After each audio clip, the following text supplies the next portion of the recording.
कोणत्याही प्रकारे नराधमावर दया दाखवली जाणार नाही, फास्ट ट्रॅक कोर्टावर खटला चालू असेल हे म्हणणारे फडणवीस साहेब, तुम्हाला एक गोष्ट विचारायची होती. 4 ते 5 महिन्यापूर्वी यज्ञ देशमुख नावाची 3 ते 4 वर्षाची चिमुकली होती, त्या सातारामध्ये जी आरे होती त्याच्यासोबत ही अशीच घटना झाली. त्यांना अजून न्याय मिळालाय का, मला हा प्रश्न विचारायचा होता. म्हणजे मी तर जेव्हा चेक केलं, थोडी रिसर्च केली, तर मला तर अजून काही भेटलं नाही की त्या नराधमांना फाशीची शिक्षा भेटली किंवा त्याला जन्मठेपाची काही शिक्षा भेटली. मला तर काही दिसलं नाही. आता तुम्ही म्हणताय की या जी नसरापूरमध्ये जी घटना झाली त्याला कठोर शिक्षा तर भेटली नाही, पण त्याच्यानंतर 3 ते 4 दिवसानंतर पुन्हा पुण्यातच पर्वती येथे या ठिकाणी पुन्हा एका 9 वर्षाच्या मुलीवर बलात्कार करण्याचा प्रयत्न केला एका 50 वर्षाच्या नराधमाने.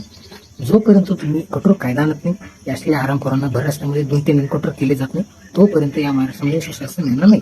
आणि मी खरंच सांगतो, 1 मे रोजी ज्यावेळी नसरापूरमध्ये घटना झाली तर तेव्हा लाभले आम्हास मागे बोलतो मराठी हे गाणं होतं, म्हणजे आपण बोलतो.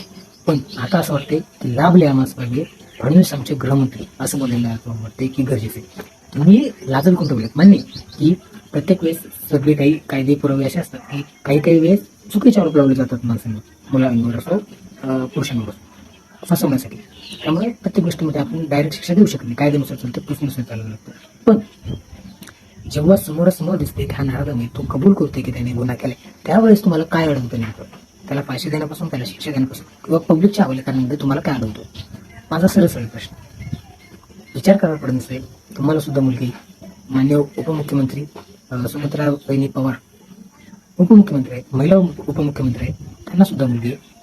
तुम्हाला एवढं सुद्धा विचारत नाही का की या मुलीचे वडील किंवा मुलीची आई असताना तुमच्या राज्यामध्ये तुम्ही एवढ्या मोठ्या पदावर, सर्वोच्च पदांपैकी असलेल्या पदामध्ये तुम्ही आहात, तरी सुद्धा तुम्ही जर का न्याय मिळवून देत नाही तर काय तुमचा जरूर फायदा तरी आहे. बाकी सगळं सोडा, मला एवढं सांगा, मागच्या 5 ते 6 महिन्यात ही 3री-4थी घटना आहे. तुम्हाला अजून सुद्धा फरक पडत नाही का त्याचा? एवढ्या मुली बेपत्ता होत आहेत, महिला बेपत्ता होत आहेत, ते तर सोडा.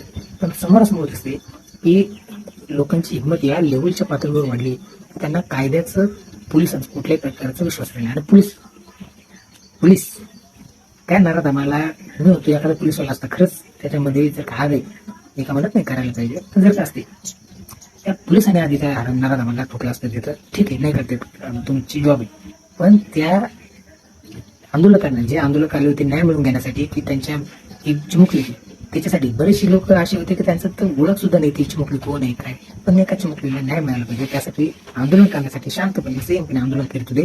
ना ते काही जाळपोळ केली होती त्या आंदोलकांनी, ना काही सरकारी मालमत्तेवर हानी पोहोचवली होती. शांतपणे त्यांनी रस्ता ब्लॉक केला होता आणि आंदोलन करत होते की न्याय मिळवून दिलं पाहिजे. त्या आंदोलकांवर पोलिसांनी जी लाठीचार्ज केली, जी व्हिडिओ समोर आली, पोलिसांना सुद्धा लागली पाहिजे. तुमचे हात तर कापले नाही साहेब. मी एवढंच बोलू इच्छितो, कोणत्याही माय मुलीचं, कोणत्याही कर्माला कोणाच एवढा तळतळाट घेऊ नका. बाकी पेड येतच आहे, तुम्ही सुद्धा येते आहात, आम्ही सुद्धा येतो, आणि तो परमेश्वर सगळं बघतोय.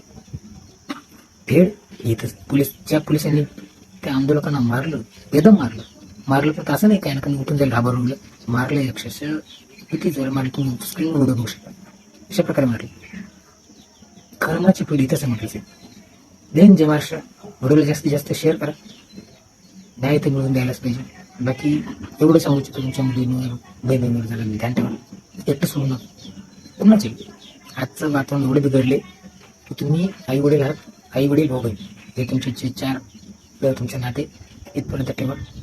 चुलती, मामा, काका, आजोबा नका सोडू, ते फक्त त्यांच्या विश्वास होतो का तुम्ही असतील तर ठीक आहे. बाकी शेजारी पाजारी कोणावर असा विश्वास ठेवू नका. किती विश्वास असला तरी तुमच्या मुलीच्या बाबतीत तरी त्यांना एवढी फ्रेंड माइंडेड होऊ नका आणि जरा सांभाळ काय. धन्यवाद. जय महाराष्ट्र, जय शिवाय, जय शंभूराज.